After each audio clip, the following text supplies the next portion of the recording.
Hey everyone, welcome back to Swan Signal Live. This is episode 69, and I have two amazing guests for y'all today, Alex Epstein and Marty Bent. We're going to get into, maybe pushing back against that overwhelming narrative that we've all been subjected to for decades now about how evil fossil fuels are and greenhouse gases, etc., and how they relate to climate change.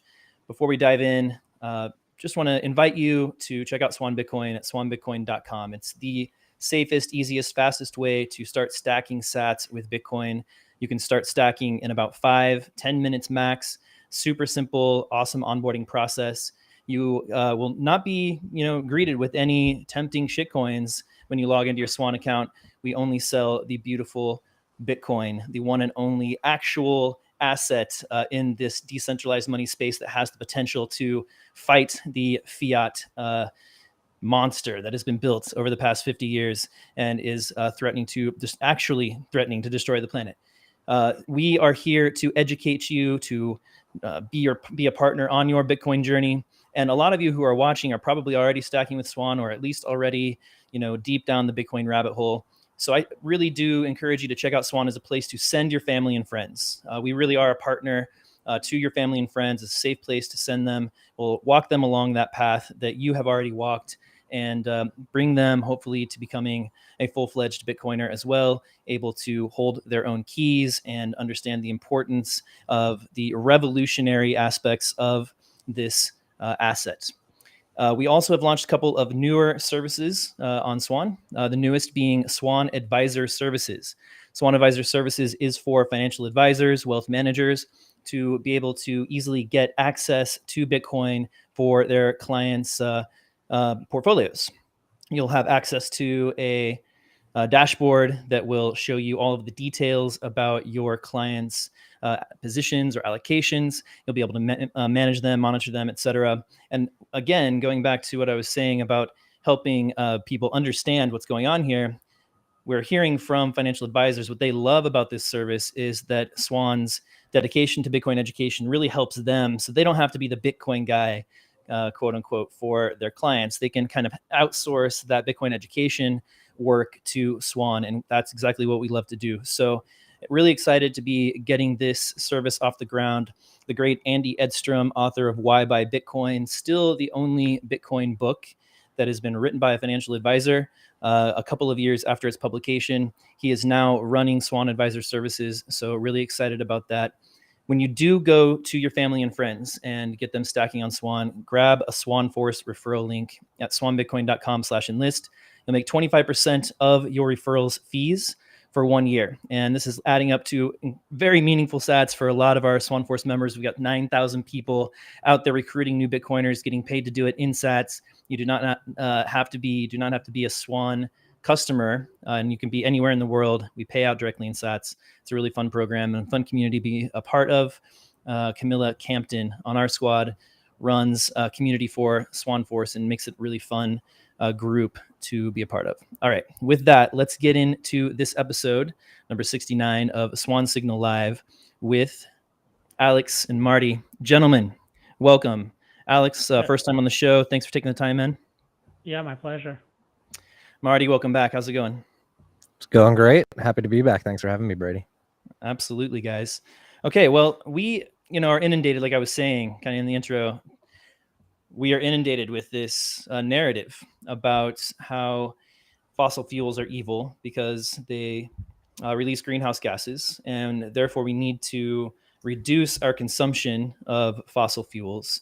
And the basics of the argument say something like that the Earth is on track to warm some amount of degrees, 7 degrees Fahrenheit, over the next 100 years or so, I guess 80 years at this point, which means that the Earth will get hotter over the course of a few decades than it did over the few thousand years before that, and that this could lead to some catastrophe. That's the basics of the argument. But Alex, when you were writing your book, The Moral Case for Fossil Fuels, I know you researched these arguments very thoroughly. And I thought, in lieu of having someone on that side of the debate here today, before we, push back against those ideas, it would be really useful to have you steelman the case that is made for, demonizing fossil fuel usage. So you mean make the best possible case for the rapid elimination of fossil fuels? Exactly. Yeah, that'd be super useful, I think, and then we'll go from there. I think you gave a kind of outline of it. You're going to see it's fatally flawed. There's no way of getting around that, as we'll see.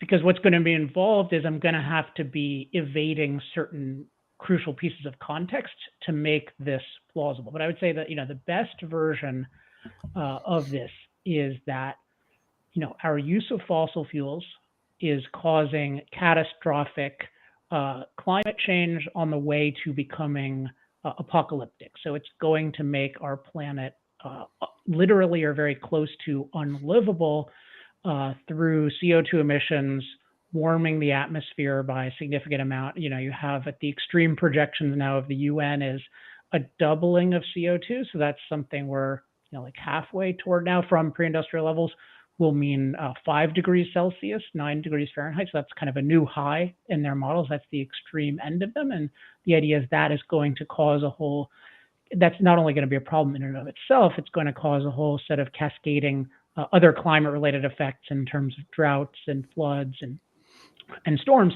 and then also, create sort of mass species extinction, on the order of, if you're talking about a mass extinction, you're talking about something on the level of meteor hitting the Earth and creating a huge dust cloud and making the Earth unlivable for most species. It's on that level. So that's kind of part one, is that the use of fossil fuels is leading us toward apocalyptic climate change. And then the other aspect is that fossil fuels are rapidly replaceable by green alternatives. So, and specifically solar and wind, that there's a revolution in those technologies, plus storage, plus different kinds of transmission networks that will allow us to rapidly replace fossil fuels to the point where we'll be better off economically. So we'll be better off even than we would have been had we not enacted all of these policies, even leaving aside the climate issue. And you'll sometimes hear people say, even if there isn't catastrophic global warming or climate change, it's still a good idea to rapidly eliminate fossil fuels because these green alternatives are so promising. So I think it's like premise one is that it's causing a catastrophe, heading to apocalypse. And then premise two is that it's easily replaceable by these green renewable alternatives. Awesome. Fantastic. Yeah. Does that sound like what you hear? That's great. And now we're going to cut all of that and post it to Twitter and talk about how Alex Epstein has completely changed his position. Right. And okay, so Marty, let's kick it back over to you now, man. Were you, before Bitcoin, let's say, this was sort of almost a default position for anyone on the planet, I'd say, especially Americans, it was for me, because by the fact that you just don't if you haven't gone out and done your own research, right? And you're just sort of hearing the data come in from all different sources, friends, family, media, whatever, professors, teachers, etc. The sort of default position was, okay, this is just like a not argued thing. Like everybody believes this. It's obvious that it's happening. It's proven. And if that's the case, was that your experience, first of all? And secondly, if it was, did Bitcoin change it, or what did you encounter that started to kind of unwind that idea in your mind? For me personally, I was pretty lucky while in college at DePaul University. I wound up taking an elective course on climate, and I actually had a pretty base professor who was ahead of the curve about all this and went against the grain and taught us to be skeptical of the quote unquote science around the climate crisis that we were going through, or that many say that we're going through. And so I guess I was lucky that I had a pretty good professor who was sort of ahead of the curve in teaching us, hey, there's people lying with statistics out there to make you believe that the world is going to end. He was pretty old, and I think he had seen a lot of the scare tactics that different climate hysterics have thrown at him throughout his life. I mean, in the 70s, it was global cooling was the big narrative. You had the ozone layer, the hole in the ozone scare, acid rain, and now these days it's a climate emergency. We're gonna boil the oceans and kill the planet if we don't stop using fossil fuels. So for me personally, I was a bit skeptical because of that class of the whole narrative, and I have learned significantly more, particularly about the benefits of fossil fuels, how they're extremely energy dense, and how they're extremely beneficial for humanity in many facets of life, whether it be giving us the ability to have the modern lifestyles that we enjoy, to provide good jobs, good well-paying jobs for people who need them throughout the country and the world, for that matter, and the fact that we find petroleum in almost everything or many things that we come into contact with on a daily basis. And I guess I've been more radicalized in recent years due to the focus of attention on Bitcoin mining as an industry specifically. And as I've gotten more involved with Bitcoin mining and have had people yell at me for being involved in the industry, I've sort of had to dive deeper down the rabbit hole and explore exactly what's going on and fight back against these literally nonsensical and hysterical narratives. What about you, Alex? Did you like flip on this idea? Have you always sort of been walking the path of skepticism against this overarching narrative? You know, you made me give that steelman argument, and I'm just so salivating to address it. So let me. We're getting there. We're getting there. Okay. So I'll just say that because, you know, I can give you my journey, but like my way of thinking about it now for somebody who's on that journey is a lot more efficient than my journey. Like I think I can take someone through the essence of the journey in like 15 minutes to the point where they can see there's something very wrong with this. But as you might imagine, it took me much longer. I mean, so I had, you know, if you take when I started really studying energy, which was 2007, my view was I had a real fear of catastrophic climate change. It had this kind of undefined character. It had a lot of, you know, there is clearly some science related to it, which is not to say the same thing that the catastrophe is a scientific claim, but the idea that we're impacting the climate seemed to have some science behind it. And I still think that. And I just didn't think about it very clearly. But what I did have that was a huge advantage, I mean, one of several things was a huge advantage is I had a very strong, I mean, even stronger than dislike, like hatred for the modern environmental movement. And it's because I learned when I was 18 that the fundamental premise of the modern environmental movement is that human beings impacting nature is intrinsically immoral. That's basically what modern so-called environmentalism means. I call it like the anti-impact movement or anti-human impact movement.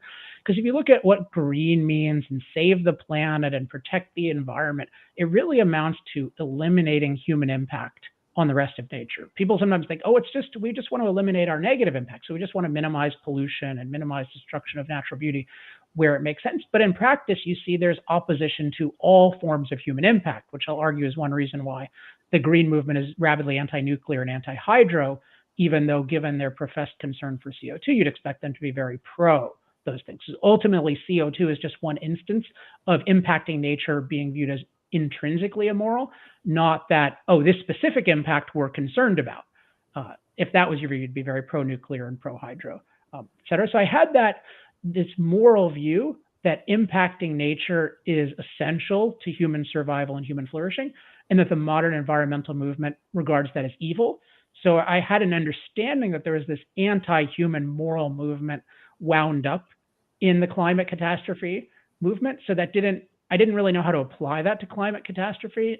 Now I do, but it at least made me skeptical of any policies that movement would recommend, and also the magnitude of the kinds of claims, in part because I knew the history, as Marty was referencing, of these scare claims going wrong. So I think that's one big advantage I had coming in from, you know, I really have a philosophy background. So understanding at least one very wrong thing with the philosophy that's associated with this climate catastrophe, fossil fuel elimination movement. I mean, almost sounds like an absolutely like just anti-technology, Yes. anti anything that is not natural.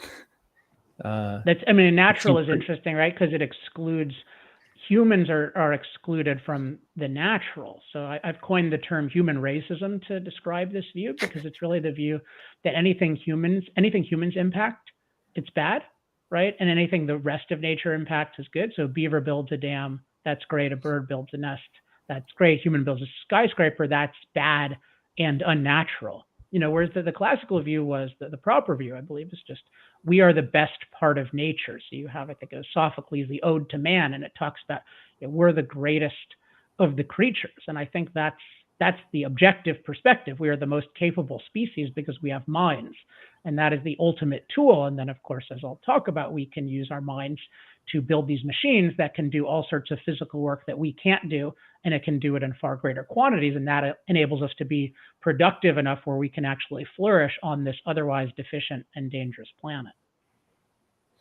Yeah, it's interesting. It's such an extreme philosophy and has some interesting emergent psychological like behaviors that that would be interesting to dive into, but that's going to be beyond the scope of this one. Maybe we should get Jordan Peterson to talk about that. But just one quick thing about this, because you're mentioning it's extreme, and it's true that consistently it's extreme, but I want to point out, I believe almost everyone has a significant amount of this premise that it's evil for us to impact nature. And I think one piece of evidence is just the term climate change, and which really means man-made climate change, and the view that that's considered intrinsically bad. Like it's a wrong thing. Like it's one thing to say, like, we face a lot of climate danger or something, but it's really about no climate change. And if you look at all the goals, it's all about eliminating our impact on climate. It's not about making the climate as livable as possible, which actually requires a lot of impact on the earth and even on the climate if you could do it, like you would want to neutralize hurricanes. So you see this moral animus toward climate change. And that I think is revealing. And particularly if you just think for a moment about what the climate change involves. I mean, it involves adding more CO2 to the atmosphere, and CO2 is a fertilizing gas and a warming gas. Right? So it's going to lead to more plant growth, which we've seen has been quite significant, which is generally going to be a good thing for all life, and particularly our lives.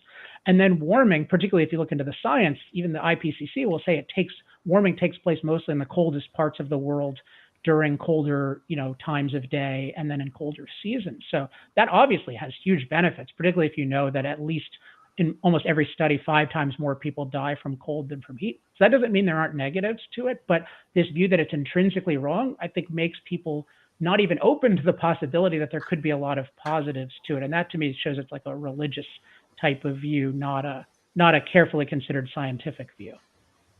Yeah, I hear that. Okay. I better let you unleash against your steelman version of the argument you laid out. And let's just dive into that. I wanted you to lay that out because I was hoping it would sort of set us a little, structure for the next 20 or 25 minutes conversation. I think it's good. I like that as a device. But the only thing with steelmanning that's a problem is often arguments are bad because they have a bad method of evaluation. Sure. And so when you're making one of those, you just have to be aware, okay, part of what I'm doing is I have a bad method of evaluation that I am concealing from people, essentially. Right. So let me give sort of a quick overview, and then you can dive into, you can just ask me about any aspect of it. But I think what makes this hard to evaluate, because it essentially consists of 2 predictions, that the side effect of fossil fuel use, the main one we're concerned about, rising CO2 levels, that it has these apocalyptic consequences. And then the other thing is that there's this prediction that the benefits of fossil fuel use can be easily replaced by mostly solar and wind. And so whenever you're talking about predictions, one of the difficult things is most predictions are wrong.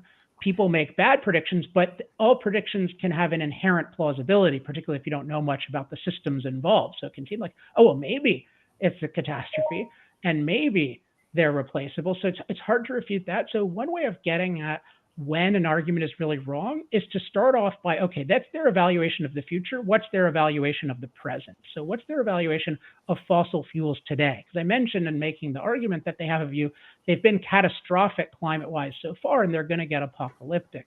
And once you look at the effect of fossil fuels today, where you have to look at both the benefits and the side effects, then it becomes clear there's something very wrong. Because the basic effect of fossil fuels today is they've made the world amazing. If you look at basically any quality of life statistic, including safety from climate-related disasters. So, for example, the death rate from climate-related disasters is down 98% over the last century, which most people have no idea of. But things like, I was born in 1980, extreme poverty, so people living on less than $2 a day, has gone down from 40%, so more than 4 out of 10 actually, to less than 1 in 10. Like, the world has become a miraculously abundant and safe place.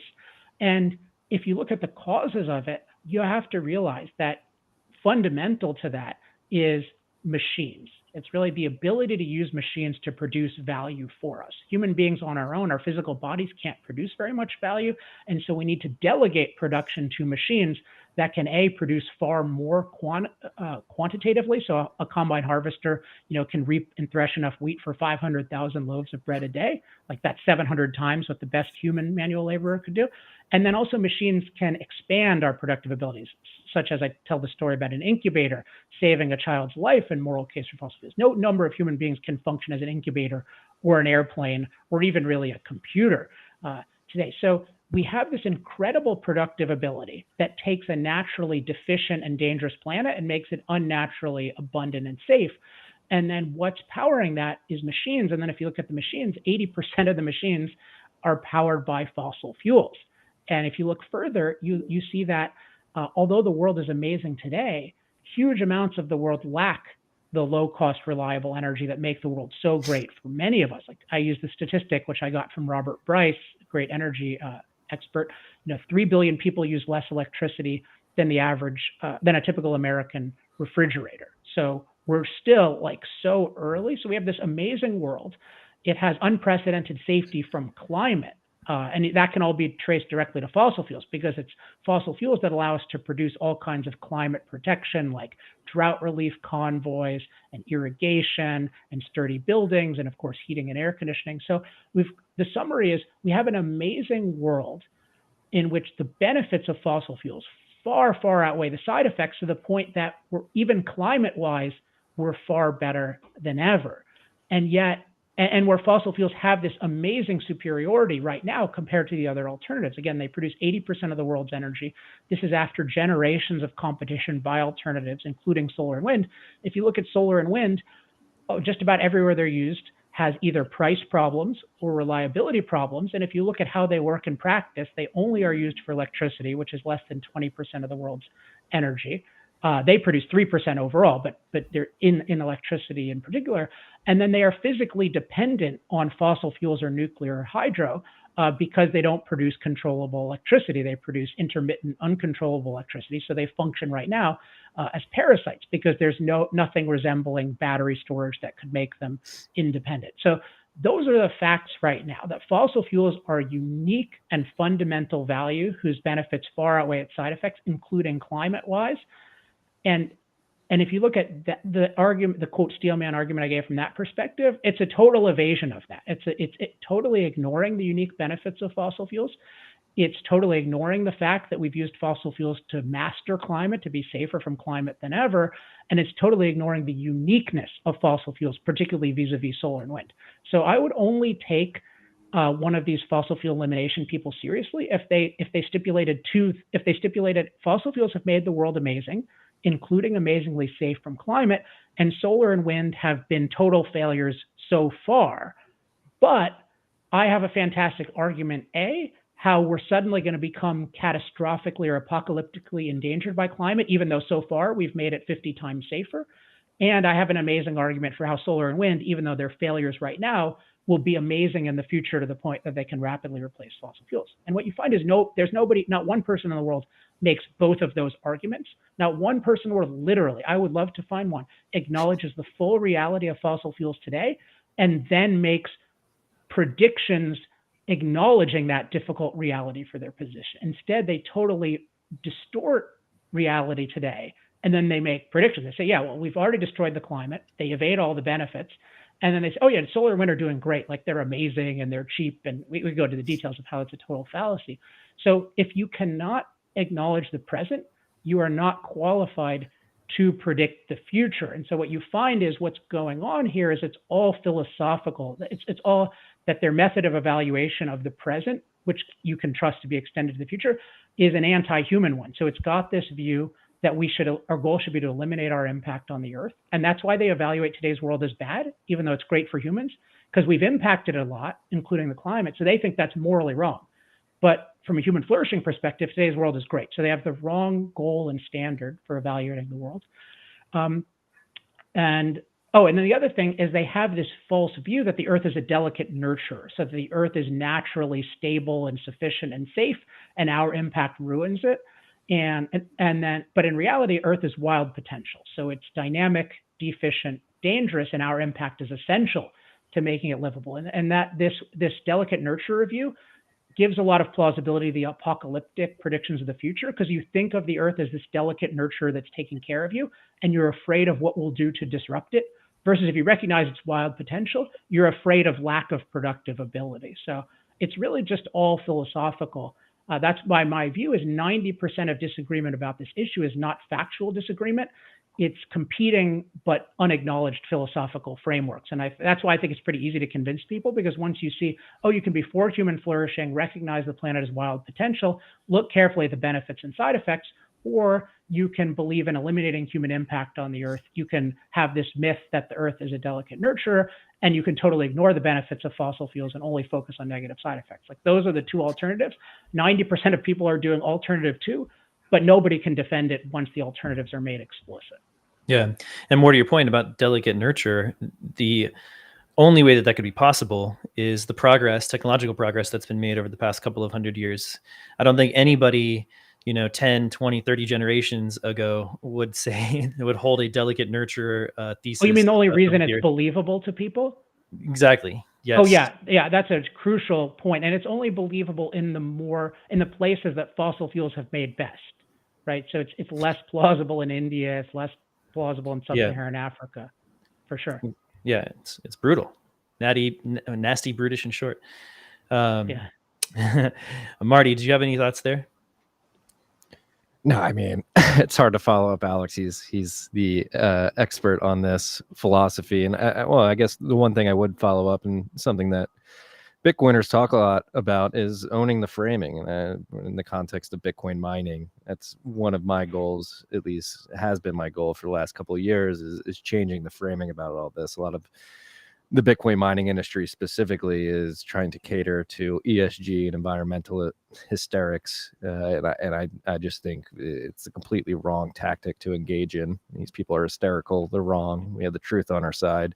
And we should be leaning into the fact that energy abundance and Bitcoin as a digital sound money in the digital age are incredible benefits for humanity. And we should be embracing and celebrating the beauty of Bitcoin and the fact that it helps us create more cheap and abundant energy sources and helps us become more efficient in the process via the mining industry. And so that's, I guess, the only thing I would add is these people are hysterical. They're wrong, and they're getting to the point where they're putting humanity in danger. I mean, what you see the Biden administration doing right now, they banned new mineral leases on federal lands. They shut down the Keystone XL pipeline. They're planning on shutting down another pipeline in Michigan. It goes across Michigan, Wisconsin, and parts of Canada. And they're using eminent domain to take away farmland from, they're attempting to use eminent domain to take away farmland in the middle of the country so that they can build,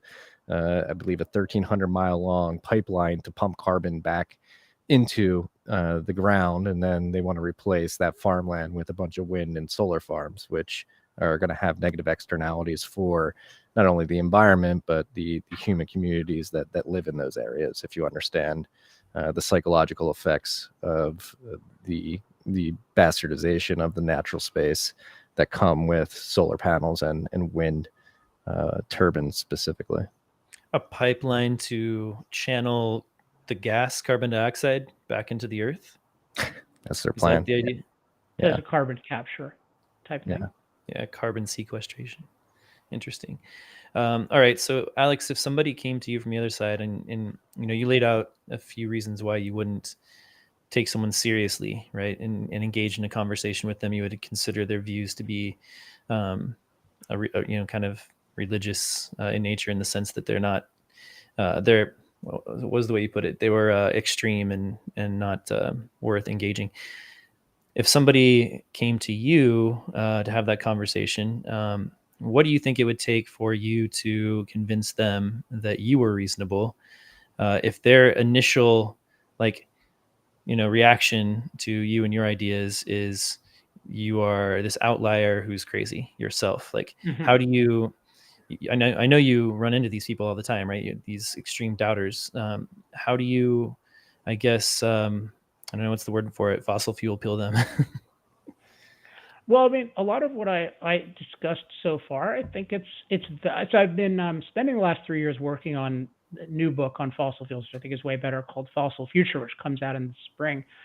And it's interesting because its focus is really on the future, more future oriented than moral case for fossil fuels. But as working on it, I've really had this realization that the key thing to persuade people of is the present.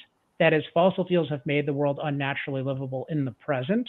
Mhm. And if you get that, then you get why they're going to be so good in the future, because you understand why they're uniquely good, which we could talk about. But essentially, they have these remarkable natural attributes. They're naturally stored, concentrated, and abundant. And then there's been generations of economic ingenuity and achievement to make them so cost effective. They can produce low cost, reliable, versatile energy for billions of people in thousands of places. So if you understand the uniqueness of them, then you understand the value that they power the machines that produce, ungodly amounts of value in our lives. And then you understand that in terms of climate, yeah, they've already contributed to 1 degree Celsius, 2 degrees Fahrenheit of warming, but that's trivial compared to the climate mastery ability they give us to deal with any climate. So even if it got warmer far faster, you would be totally okay as long as you were empowered by low cost, reliable energy. Like, once you get the present, it's pretty easy to predict the future. And I think that people are kind of shocked if they recognize, yeah, fossil fuels are amazing. So it puts such a burden on the future. And then the other reason I like to talk about the present is it really brings out these issues of methodology. If you regard today's world as destroyed, that's a moral issue. You're evaluating the Earth not by a human flourishing standard, but by an anti-human impact standard. And if you have this expectation that, our impact has to destroy us, that's the delicate nurture assumption at work. And if you're ignoring the benefits of fossil fuels and you're only focused on negative side effects, that's clearly a wrong method of evaluation. You need to do what I call looking at the full, or considering the full context. So I find that the more I put it, the more I make clear, hey, I have a clear methodology. I'm very explicit about it. I have a certain goal, human flourishing, right? I have a certain view about how the Earth works, the wild potential premise. And then I have a method of considering the full context and applied to today's world, to the undeniable facts about today's world. This is my evaluation of fossil fuels. Then it's pretty easy to see, oh yeah, here's why I view that as true in the future, because the world is underpowered. Fossil fuels will have a unique ability to power most of the world for the foreseeable future, and will continue to be able to master any negative climate side effects. And then also, when you look into the climate impact without the anti-human bias, again, I don't even think you can show they're net negative going forward, let alone, even if they were, you should still use a lot of fossil fuels, but I don't think you even can. And that's one thing I became convinced of this time around. I didn't have this view and moral case for fossil fuels because I think I still had some of the anti-impact approach in my mind, but I really am not convinced that it's even net negative, just the emissions at this point. Again, my argument for fossil fuels doesn't depend on that, but that's just my honest view right now. Do you think that we should push for like non-carbon emitting types of, I guess, reliable energy, like nuclear, for instance? Well, I think you should liberate them. So push is a little ambiguous because, this audience should be sensitive. Like, should we push government money? Right. I mean, pushing is done by guns. So no, I don't think we should be pushing. But yeah, I mean, I think we should recognize that, like, if your view is energy cost-effective energy is essential to human flourishing, and the world is desperately poor in terms of energy, that's my perspective. You want as many viable alternatives as possible. So I'm a huge nuclear advocate. But where I differ from others is I think the key thing is decriminalizing and liberating nuclear. What's happened is recently is it's a good development, but not a great development, where you're seeing that the U.S. is becoming a little bit more open to nuclear. Britain is, France is, even they're talking about building new reactors, but it's all done by the state, and it's all done with the premise that nuclear is a uniquely dangerous technology. I think is empirically false. I think it's a very safe technology. And so you don't get the kind of innovation that you get in the rest of energy, particularly in oil and gas. And you get more innovation in oil and gas, I think, because they deal with the parts of energy they deal with a lot of stuff that's not on the grid. Of course, gas is involved a lot in the grid, but as soon as you're dealing with the grid, you're dealing with a government monopoly in most cases, and you just have all sorts of restrictions. Whereas oil and gas, you see part of the reason you see all this innovation is because they have a product that's not just on the grid, and they can move it around and they can sell it all kinds of different places. So that's my view. That makes sense. Marty, do you want to share any thoughts on nuclear, or if not, I have another question for you too. No, I mean, I too, I'm a big nuclear advocate. I think we do need to rip off the red tape that is around the industry right now. And I would echo something Alex said earlier. Like, I don't think the climate hysterics really care about the environment or being good stewards of the earth. I think they care about control. And that's evidenced by the fact that they're not pushing nuclear, which is the cleanest form of energy, arguably, that we could have today. Yeah, and just to piggyback on another thing Alex just said, I believe in terms of deaths per megawatt hour or terawatt hour produced, nuclear has the lowest out of any energy source on the planet. Yeah. So bringing in the idea of fiat money and the world, the economy that it has built on top of it, and therefore the world and the environmental impacts that come along with it. I'd love for you, Marty, to talk about this idea you've written in the Bent that a world run on fiat money is destroying the environment, right? So it's something that we should look at beyond just the types of fuel that we're using and the gases they're emitting. Perhaps there's something underlying all of this at the root of any environmental damage that's being caused right now, or inefficiencies, et cetera, waste that could be attributed to something else beyond what we're using to create energy. And I thought I'd love to hear you kind of expand more on that idea. Yeah, well, it comes down to opportunity cost and capital allocation for that particular argument. I think I myself consider myself an environmentalist.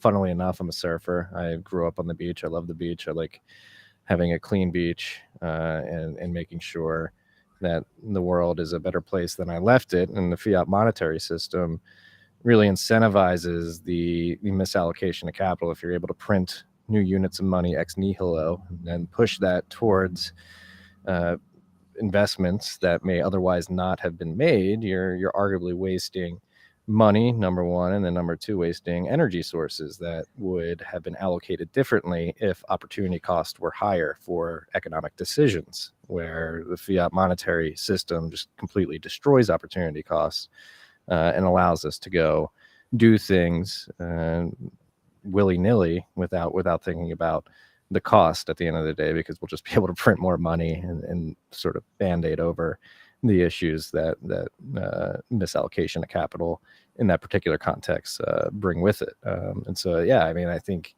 anybody who thinks critically about this, everybody likes to think about first order effects, like, all right, you're consuming energy and therefore you're hurting the environment, but nobody wants to think about like second and third order effects of the monetary system and the incentive structure under that energy usage. And I think if we were to transition to a Bitcoin standard, you would eliminate a lot of waste and inefficiencies that exist throughout the energy sector and the economy at large, because you're fixing a pricing mechanism which is completely broken right now, which is opportunity cost. If humans making economic decisions have higher opportunity costs, they're going to weigh those decisions more carefully and allocate that capital more efficiently over time. And so that's really a distillation of that argument is the fiat monetary system, and the ability to print money out of thin air allows us to allocate capital inefficiently, which therefore waste resources and leads to pollution and inefficient usage of energy. Yeah, exactly. I mean, the environment and economies are similar in the sense they're just extremely complex, organic, emergent environments, and introducing inefficiencies and waste will lead to damage being done. And having money that underlies a system, economic system like that, leads to waste and damage and inefficiencies. And the same thing then happens in the environment. So you'd want to have efficient energy, redundant, sufficient energy inputs into a system as well. So if we have, by the way, I don't agree. an I economy don't agree with the economy and the environment being separate things. Just FYI. being separate things. Yeah, I mean, No, I don't I agree said that there is such a similar. thing as the environment. Oh, I mean, okay. yeah, I mean, because the environment, it's one of these vague terms it's combining two things. Mhm. So it's combining the idea of an unimpacted environment, so the idea that we basically unimpacted nature and unimpacted Earth, with like a livable human environment. And so there's really just the world or our environment. It's our Mhm. surroundings. Right. And it's like, Marty mentioned a beach. I'm a huge beach guy. I live right next to the beach and spend a ton of time there. It's like, that's part of my environment, but it's Mhm. also like my home is a part of my environment. And I don't think Mhm. of one or the other as natural or unnatural, because again, human beings are part of nature. So this is something we create. So what we're trying to do is just create the best overall environment for ourselves. And if property rights are properly defined, like the economy and our environment are essentially the same thing. Oh, I agree. I agree. So it's like you could talk about like yeah. environmental quality or I'm harping on that because the default is an anti-human view of environment. That is, a I see what good you're saying. environment is one that we Yeah. don't impact, versus no, a good environment is one that's good for us, Yeah. and we don't impact some parts of it, but we impact other parts of it a lot. Yeah, I was Yeah. saying that they were similar to one another and not separate, but I see what you mean. Like if you're I guess comparing two things, they inherently are separate. I guess to tie it into my argument would be like, all right, like if we are going to impact the environment, let's be more conscious about that impact. And the fiat monetary system allows us to be somewhat unconscious while allocating capital. I mean, it destroys everything in the human environment, right? I mean, misallocating capital, I mean, either destroys or destroys in the form of lost opportunity. Mhm. Yep, exactly. I wanted to get to this idea, and we've been touching on it a little bit, but maybe more explicitly, of biocentrism. It's often associated with the policy around climate change these days. And so, Alex, can you describe to us first just what it is, what that means, and how it applies to the way our leadership is approaching climate change right now? Yeah, it's essentially what I've already described in terms of the goal is eliminating human impact, but it's put in the form of biocentrism, which I think is a little bit misleading. So, but it's the idea that the center of everything should be the Earth as this organism, like, and you need to think of everything in terms. So the analogy is like with individuals, with people, you have individualism and collectivism. So with individualism, the view is that the individual is ultimately the unit of value that matters, and that societies are just collections of individuals. And this is my view. But there's collectivism, which is the idea that that no individuals matter. We're just all part of this organism. And so what biocentrism is doing is it's taking human beings as having the role of individuals and collectivism. So essentially, like human beings, we don't matter. We're just part of this giant organism, and we need to sacrifice to meet the needs of this giant organism. But that's somehow going to benefit us. So in practice, it means, our goal should be to eliminate our impact so we don't affect this giant organism much. But then, it's going to somehow take care of us. And that's the delicate nurture premise. So it's really just this combination of the goal is eliminating human impact and then the delicate nurture premise. But it's pretending that like sacrificing on behalf of an unimpacted Earth is somehow going to benefit us. But it really is not going to benefit us. It's really an anti-human view. As I said, it's human racism, the view that everything the human race does is bad. But in practice, it means all our impact is bad, and we evaluate everything by that standard. But I hate biocentrism as a term because I think of like myself as biocentric in the sense that I think all morality revolves around human life and human flourishing, and that's a biological phenomenon. Sure. What would you use instead? For it, I mean, I'll call it, you can call it anti-humanism.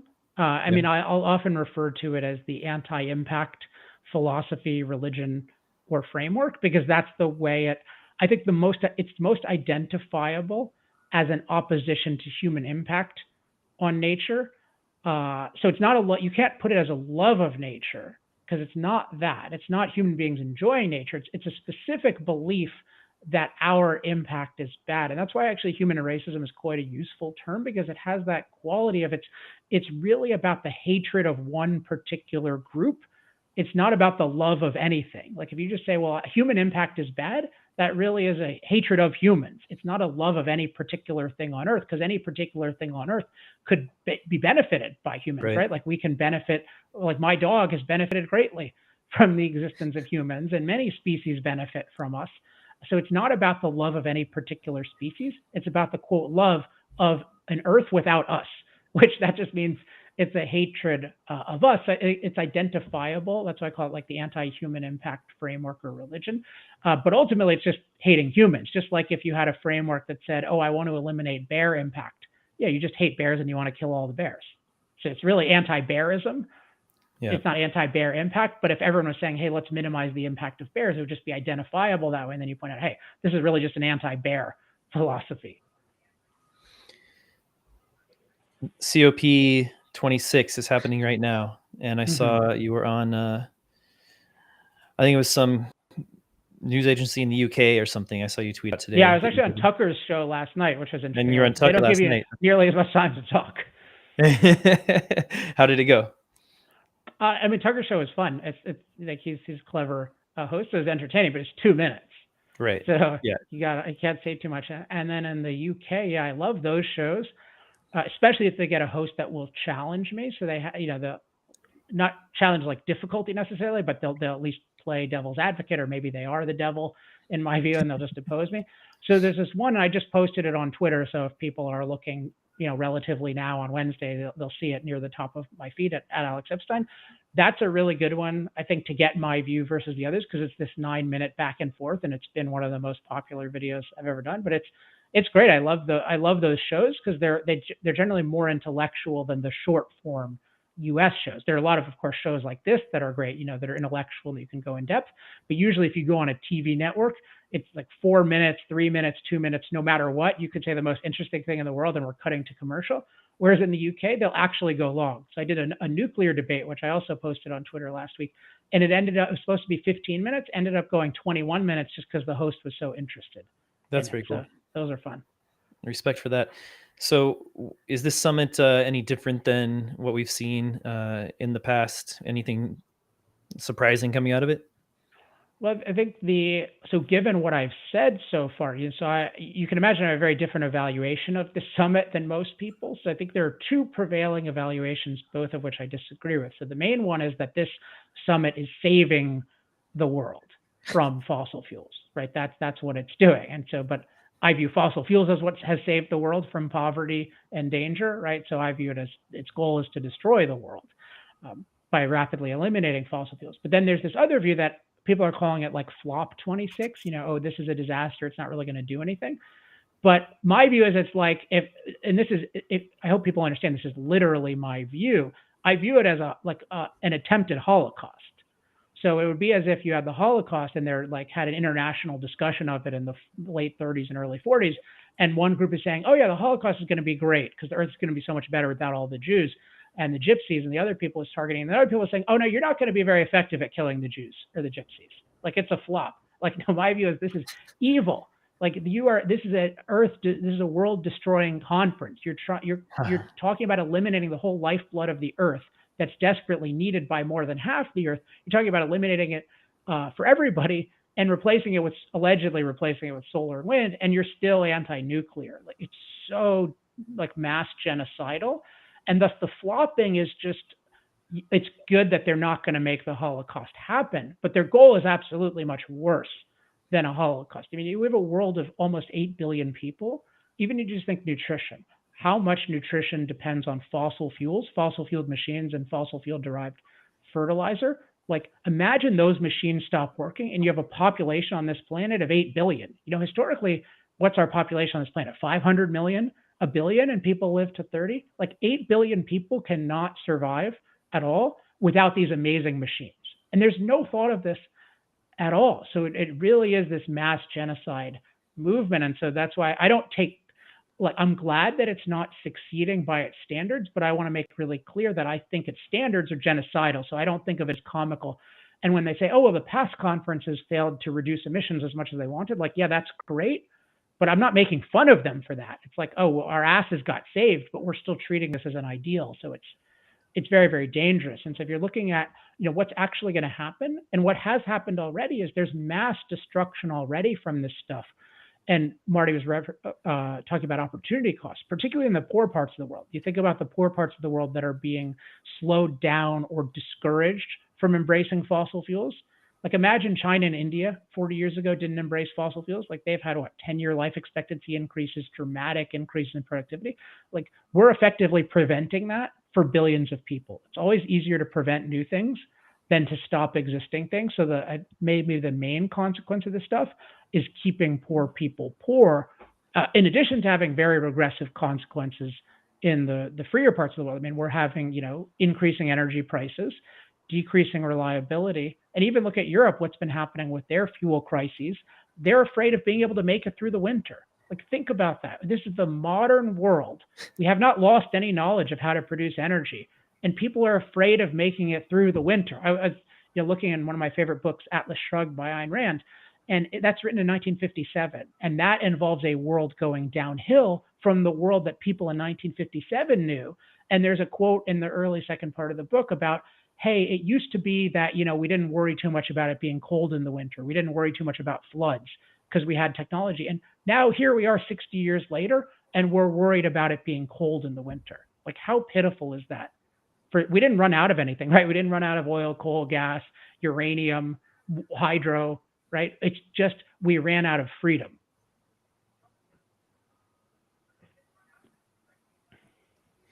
Yeah. Wow. So the only argument that I can hear in my head, somebody might push back with, is, all right, so what do you say to 9-degree, increase in temperatures by 2100? Mm-hmm. Here is a model of how that would make the planet look in terms of like sea rise and all that stuff, right?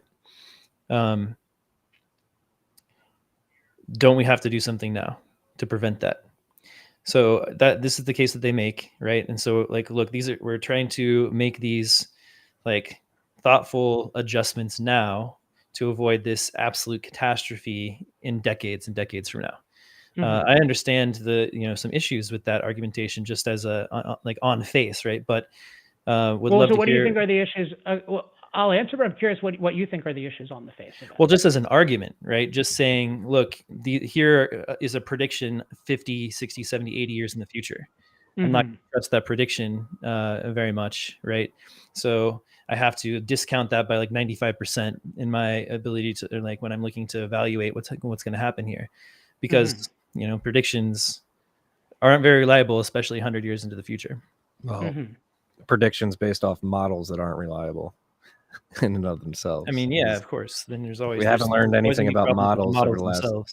Yeah, we haven't learned anything about models over the last 2 years, specifically, and 2 decades more acutely, or even broader than that. Like, I think economic models and even COVID models are quite a bit better than most climate models going out that far. But so I think I'll answer this on 2 levels, maybe 3, but I'm thinking of 2 right now. So one is just that when you're thinking of these sort of hypothetical catastrophes, you just have to make sure that you're giving equal weight to different categories of catastrophe.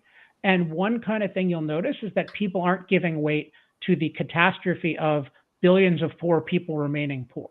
And to me, that's already a catastrophe, right? Like, the standard of living most people have in the world is a catastrophe. And so I regard that as that's an existential issue right now. And the fact that we don't think about that, I think, just reflects a bias, a whole bunch of biases, including anti-humanism and the fact that those of us on this call, not that we have this, but just that in the wealthy world, we just like, yeah, it feels normal that we're wealthy and there are a bunch of these poor people, and that's kind of okay, right?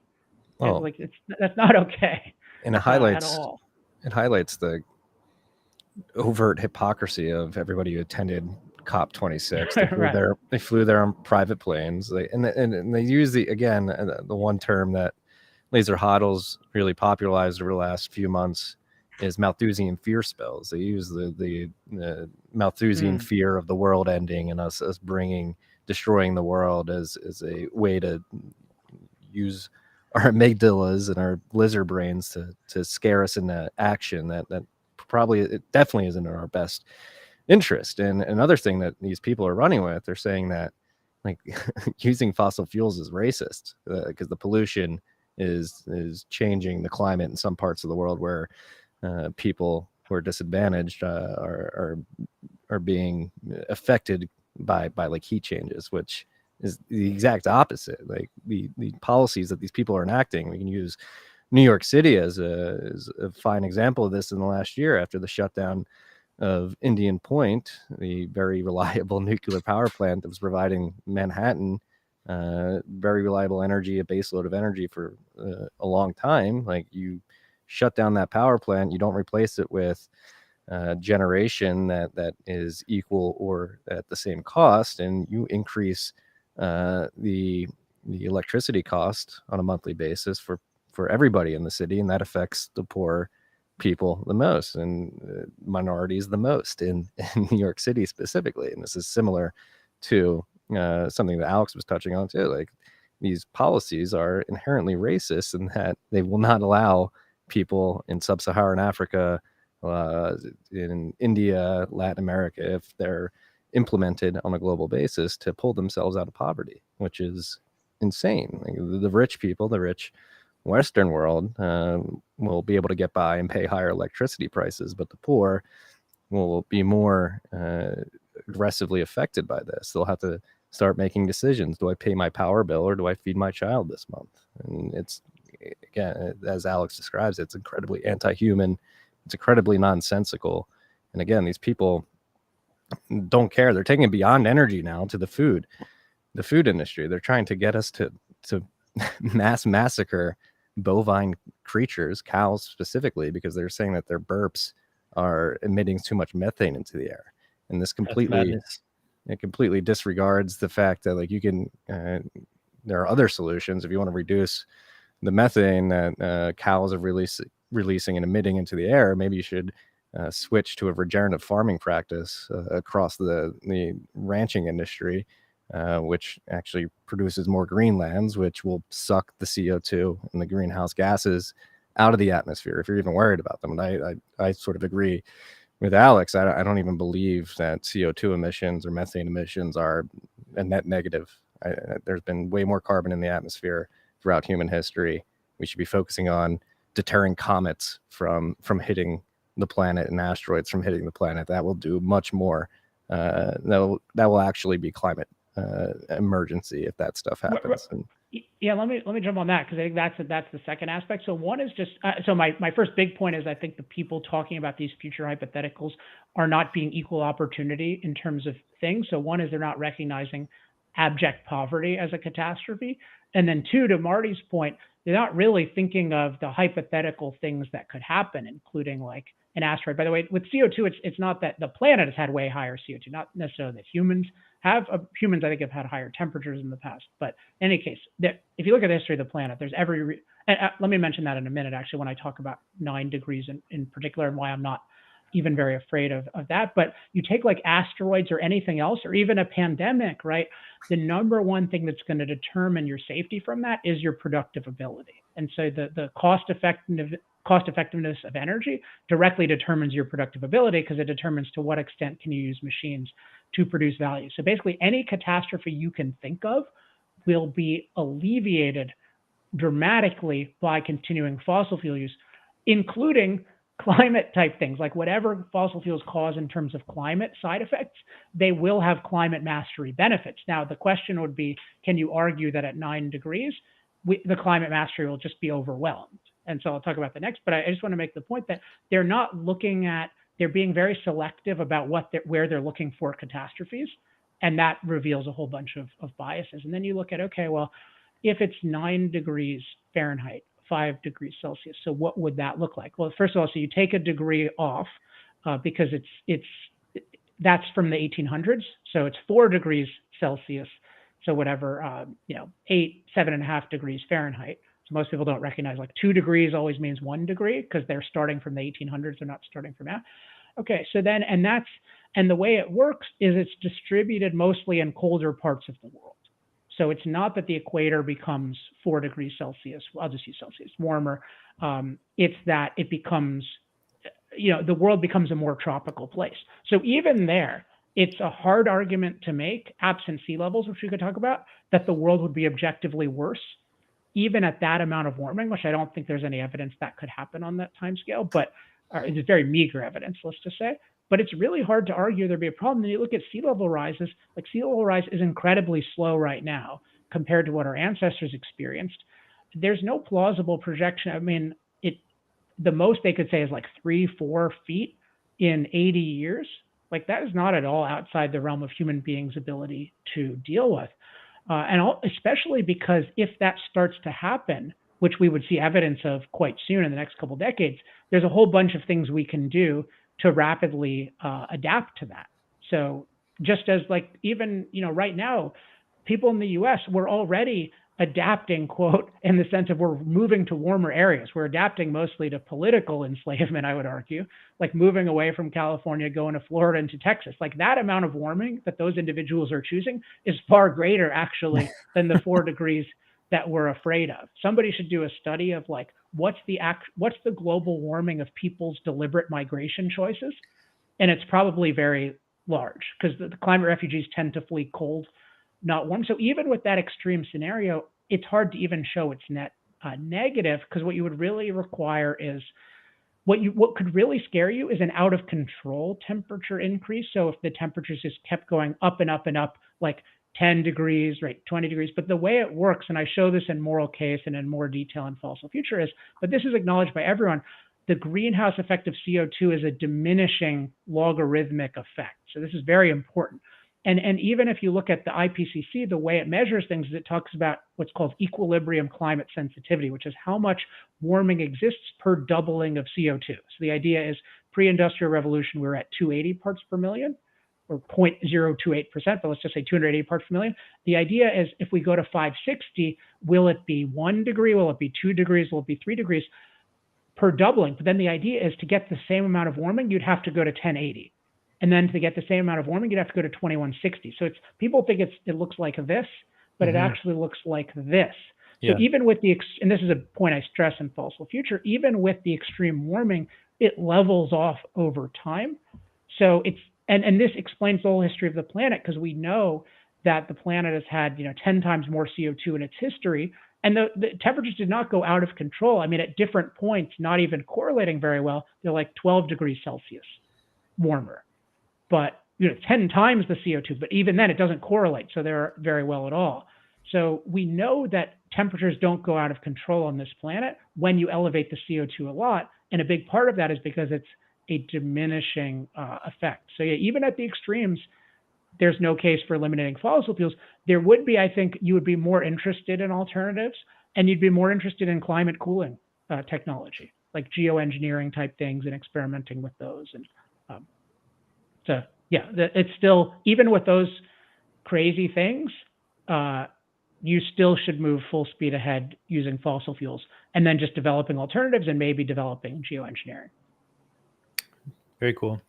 Marty, you want to talk for a minute about Bitcoin mining and energy and the energy grid and how it can incentivize the improvement of grid stability, et cetera. Basically, just Bitcoin mining as a benefit to human energy resources in general. Yeah, I mean, in terms of like grid stability, like the problem we had here in Texas in February was that there wasn't enough electricity for peak demand. And the way the grids work, these utilities companies try to guesstimate what peak demand will be in the middle of the summer, in the middle of the winter, and try to build their capacity out to serve that peak demand. That's what they build their systems for, is to serve customers when it's hottest out, when they're running their air conditioners, and when it's coldest out, when they're running their heating systems in their homes. And so they try to guess, and if they guess wrong and you have an outlier event like we did here in Texas earlier this year, you don't have even though you planned for what you thought would be peak demand is higher than what you planned for, and therefore you have a blackout situation where you're not able to serve electricity because you don't have enough of it. Bitcoin mining can incentivize the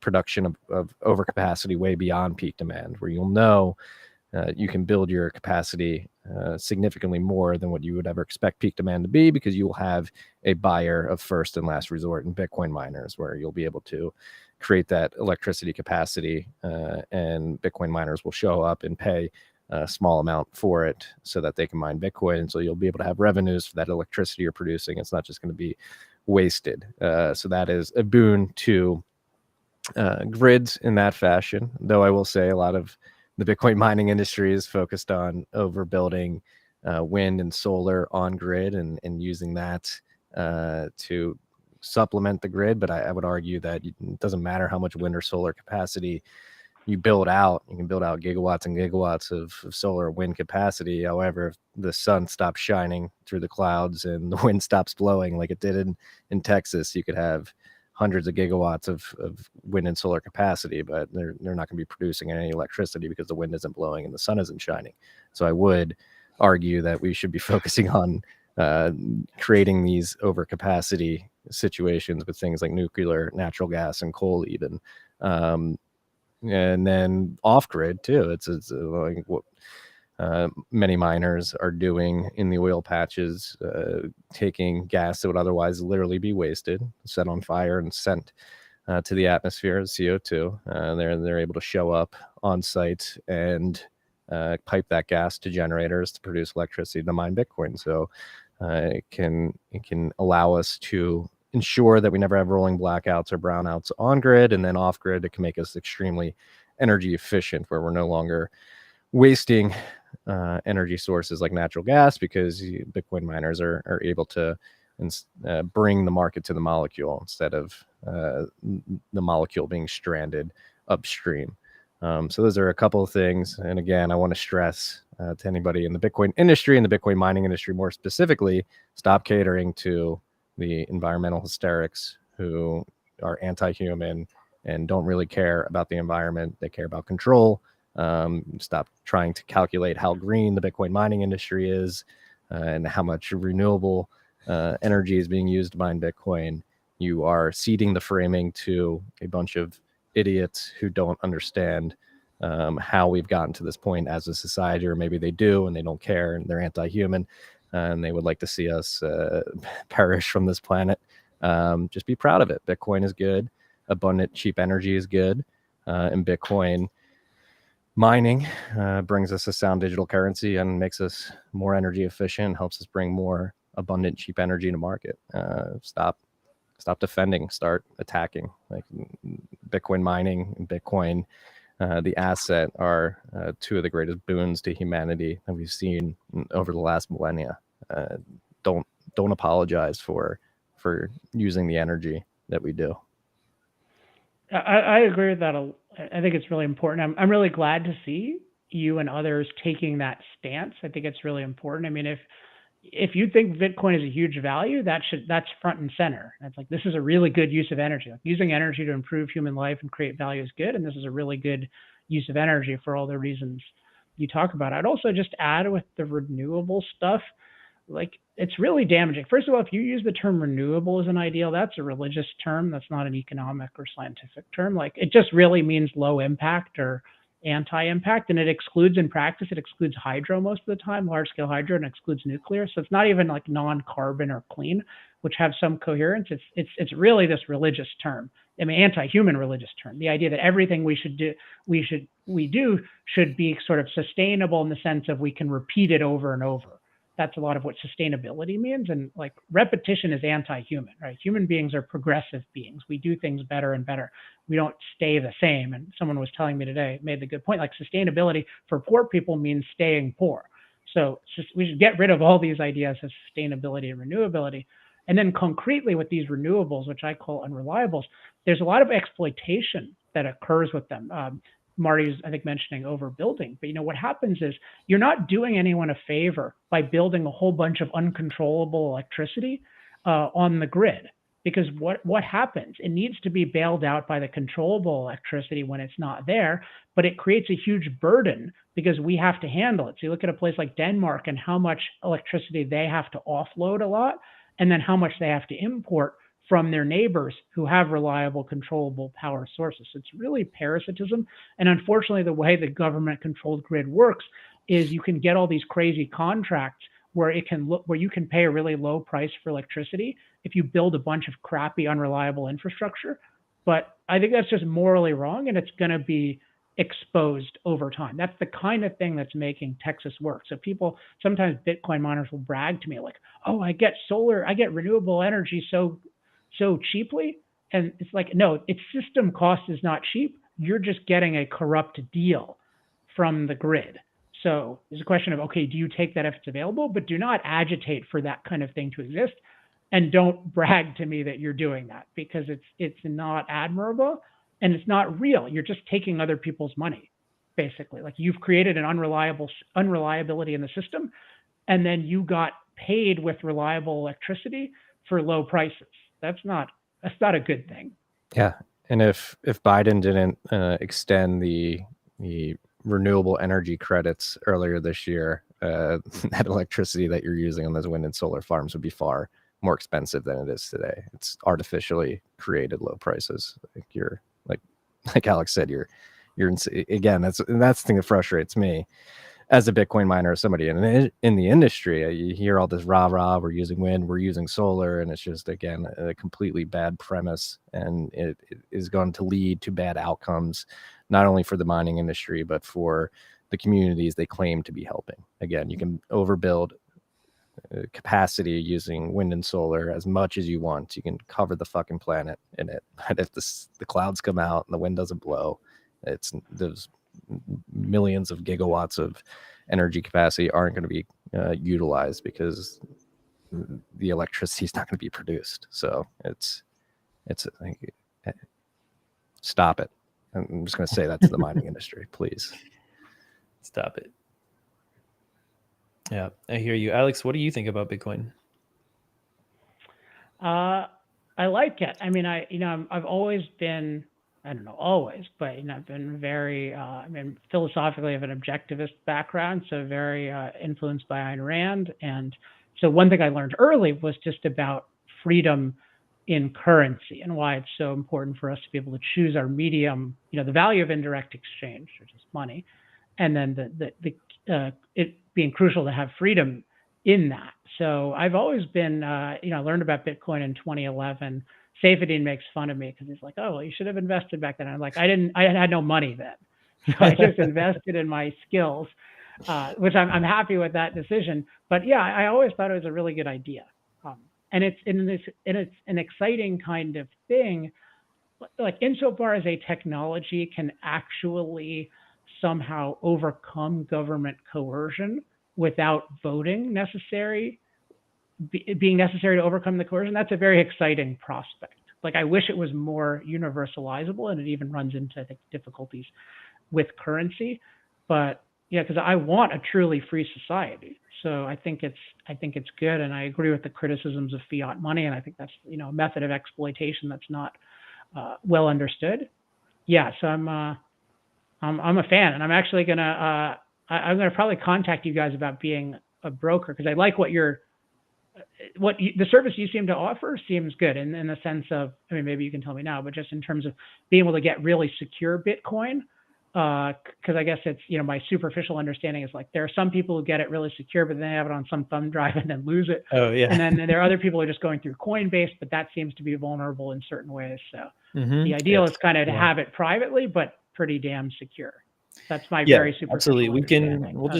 We'll hook up a session with you and Stefan Livera, who's on our Swan Private team and one of the foremost experts in the world, I think we can say fairly, on privacy and security, and how to acquire Bitcoin in a good way. So I'll have Stefan reach out to you and Awesome.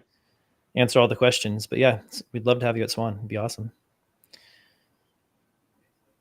Okay, awesome. Well, I think that was the end of my agenda. We are going to move over to Twitter Spaces. I know Marty said he has some time. Alex, I'm not sure if you have time. I don't really have time, but can I plug some websites just so people Absolutely. can get resources? Please plug away, sir. Yeah, so just Twitter, I'm at Alex Epstein, and then I have a website, energytalkingpoints.com, where you can look up any issue. There's a search bar, you can look up any issue. So I'd highly recommend trying that. That's free. And then also, if you sign up, you put your email address, you'll get on my list, including my Substack, which is free Energy Talking Points. And if you just want to go on my Substack, you can go to alexepstein.substack.com. But if you found the ideas today interesting and you want to learn more about them, or if you are already on board and you want to become more effective at arguing these points, like that's the intellectual ammunition that I'm creating for the world right now. So I want people to take advantage of it. So energytalkingpoints.com will get you everything you need. I can endorse the website pretty heavily. I use it quite a lot. It is an incredible resource to fight back against the insanity in the world. Thank you for producing it, Alex. Oh, you're welcome. Were you ever a debater, Alex, like competitively? This is funny. I get asked that a lot. Like, I've debated in my adult life against, prominent catastrophists where they'll agree. It's getting harder and harder to find them. But no, the reason no is because I never wanted to publicly debate something that I didn't believe in. Like it didn't, like I can do it. Like I think I could give a better climate catastrophe argument than any climate catastrophist, but I just don't like doing it. So I've enjoyed. You don't like doing what I made you do at the beginning of the episode? No, I mean, I like doing that because you told me, like I got to tell you, I don't believe this. I think this is plausible. But there's a certain, and this is a weird, I'm not saying this is a good thing for other people to have, but it's just like, I was really, like I came from a math science background and I hated politics until I was 15. And I decided one day, I was just hearing all these, and I come from a political world. I come from the DC area. My parents have a lot of friends who are involved in politics. And it would just always seem to me like these people are just talking and talking and talking and not doing any real things. I like science and business and engineering, but I just thought there's got to be some way to think logically about these things. And that's ultimately what led me to philosophy, like thinking logically about issues of human action, economics as well. And so, but like it came out of like I got interested in it for really wanting to know the truth myself and really believing what I believed. So it'd be kind of like, oh, I'm getting in a debate on math and I'm like making up some fake math half the time. And I was like, I don't want to do that. I want to just try to be right myself and then try to explain it. So I enjoy debating as an educational tool now, but maybe not the intrinsic art of it. Like, oh, let's just put together some, because it always involves like bad frameworks and bad methodology and trying to get away with things if you're arguing the wrong view. Yeah, it's true. This is true. Making a game of it is definitely different than, it does require you to put aside what you actually believe, because in policy debate anyway, you're arguing the opposite side every other round. So, you're affirming a certain position, then you're negating it, and you have to go back and forth. And my dad was a high school debate champion. Interesting. I just remember that. He was state champion of Wisconsin. Yeah, I was in Kansas. Oh, you were? Yeah. It's fun. It was fun though. Anyway, I saw a lot of those kind of high school debate traits in you, so that's why I asked. Okay. Awesome, guys. Alex Epstein, sorry. Thanks again. Marty, thanks again, man. We'll see you over here on Twitter Spaces in just a minute. And everybody listening in on Twitter Spaces, thanks for being there. I see there's a couple hundred of you, so we're going to come and hang out and continue our conversation about energy and mining and Bitcoin in general, take some questions. Thanks, gents. Appreciate it. I'm going to close things up here real quick. Okay. All right. Thank you, Brady. Take care. Yep. All right. Great episode. Really interesting conversation, and just starting to dive into Alex's work over the past couple of weeks in prep for this conversation. And it's, definitely opening my eyes to some different ways to think about energy beyond just the prevailing narrative that's been out there for a couple of decades now, at least. So I think everyone should get his book, go to his website, energytalkingpoints.com, and start immersing yourself in some of those ideas and challenging what may be a framework that is desperate need of challenging at this point in time. We all need to keep things fresh, keep it honest. All right, swanbitcoin.com. To get stacking, go to swanbitcoin.com/enlist, grab your Swan Force URL, and bring your friends and family on board. Get them stacking. We're at the all-time highs again. You know what happens next. Now's the time. Get them stacking. Let's see, swanbitcoin.com/private for high net worth individuals, corporations, entities of all kinds. You can go to swanbitcoin.com/private, and you'll get a dedicated representative to guide you on your journey toward building generational wealth with Bitcoin. And of course, you can like and subscribe to this YouTube channel. If you're watching on YouTube, make sure you turn on those notifications so that you get pinged about 30 minutes before these awesome convos start. You can go to swansignalpodcast.com to subscribe to the audio podcast.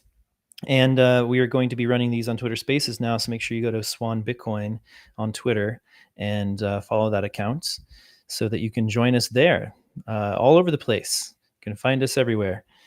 Thanks again for joining us. We're doing another one next week. We usually do these every other week, but last week I had jury duty and we had to postpone this one. So we get 2 in a row. And next week will be a very fun one. You're not going to want to miss it. I'll announce it soon.